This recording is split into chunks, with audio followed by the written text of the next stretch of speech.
ఈ నెల 11వ తేదీన ఒంటిమిట్ట శ్రీ కోదండరామస్వామి సీతారాముల కళ్యాణోత్సవాన్ని పరిశీలించే నిమిత్తం సోమవారం ఉదయం స్థానిక తిరుమల తిరుపతి దేవస్థానం సమావేశ మందిరానికి రాష్ట్ర దేవాదాయ శాఖ మంత్రివర్యులు ఆనం రామనారాయణ రెడ్డి, రాష్ట్ర బీసీ సంక్షేమ శాఖ మంత్రి మరియు వైఎస్ఆర్ జిల్లా ఇన్ఛార్జి మంత్రి ఎస్ సవిత, రాష్ట్ర రవాణా శాఖ మంత్రి రాంప్రసాద్ రెడ్డి, జిల్లా collector doctor Cherukuri Sridhar, TTD JEO Veerabrahmam, Kadapa Tirupati జిల్లాల ఎస్పీలు అశోక్ కుమార్, హర్షవర్ధన్ రాజు, జేసీ అజిత్ సింగ్, పలువురు స్థానిక ప్రజాప్రతినిధులు దేవస్థానం సమీపంలోని శ్రీ కోదండరామస్వామి కళ్యాణ వేదిక చేరుకుని అనంతరం అక్కడ జరుగుతున్న ఏర్పాట్లను క్షుణ్ణంగా పరిశీలించి కళ్యాణ వేదిక, గ్యాలరీలు, రోడ్లు, బారికేడ్లు, పార్కింగ్, విద్యుత్తు, ఇతర క్లీనింగ్ వంటి పనులపై అధికారులను దిశా నిర్దేశం చేసి సలహాలు సూచన ఇచ్చారు. దేవాదాయ శాఖ మంత్రి ఆనం రామనారాయణ రెడ్డి మాట్లాడుతూ అత్యంత చారిత్రాత్మక ప్రాశస్త్యం ఉన్న ఒంటిమిట్ట శ్రీ కోదండ రామస్వామి సీతారాముల కళ్యాణోత్సవాన్ని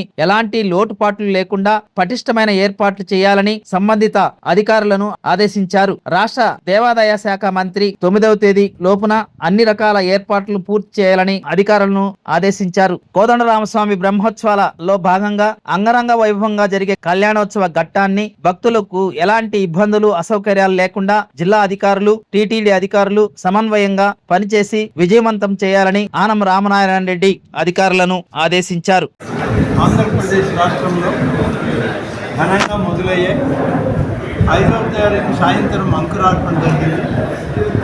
నిన్నటి రోజున శ్రీరామనవమి ఉత్సవాలు విజయనగరం జిల్లాలోని రామతీర్థం ఆలయంలో మొదలు కావడం జరిగింది.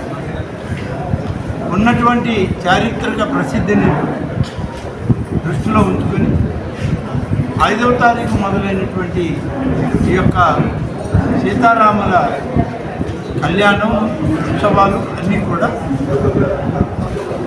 దాదాపుగా ఈ మాసం 15వ తారీఖు వరకు రాష్ట్రంలో రాష్ట్ర పండుగగా ఒంటిమిట్ట కోదండరామస్వామి ఆలయాన్ని ఎంపిక చేయడం జరిగింది.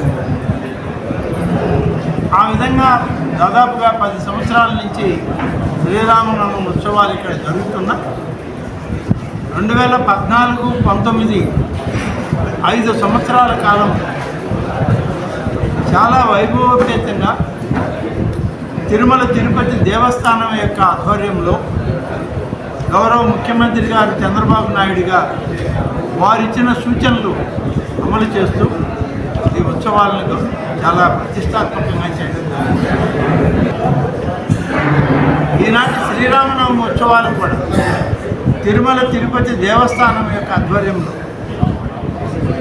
రాష్ట్ర ప్రభుత్వం యొక్క సహకారంతో జిల్లా అధికారులు, జిల్లా ప్రజాప్రతినిధులు అందరి యొక్క సూచనల మేరకు తిరిగి అత్యంత వైభవోపేతంగా కోదండరాముని యొక్క కళ్యాణాన్ని జరిపించడానికి 11వ తారీఖున ముహూర్తం నిశ్చయించి సాయంత్రం 6 గంటలకు కళ్యాణోత్సవం ప్రారంభమవుతుంది. దీనికి ముఖ్య అతిథిగా ఈ రాష్ట్ర ముఖ్యమంత్రిగా శ్రీ నారా చంద్రబాబు నాయుడు గారు సతీ సమేతంగా, కుటుంబ సమేతంగా, తన యొక్క సహచరుల యొక్క సమేతంగా ఇక్కడికి రాబోతున్నారు. అందరినీ ఆహ్వానించడానికి జిల్లా కలెక్టర్ గారి నాయకత్వంలో, జిల్లా ఇన్ఛార్జి మంత్రి గారి నాయకత్వంలో టీటీడీ అధికార యంత్రాంగం అందరూ కలిసి టీటీడీ చైర్మన్ గారు, ఈఓ గారు సమన్వయంతో ఈ ఉత్సవాలను జరపడానికి ఏర్పాట్లు చేస్తూ ఉన్నాం.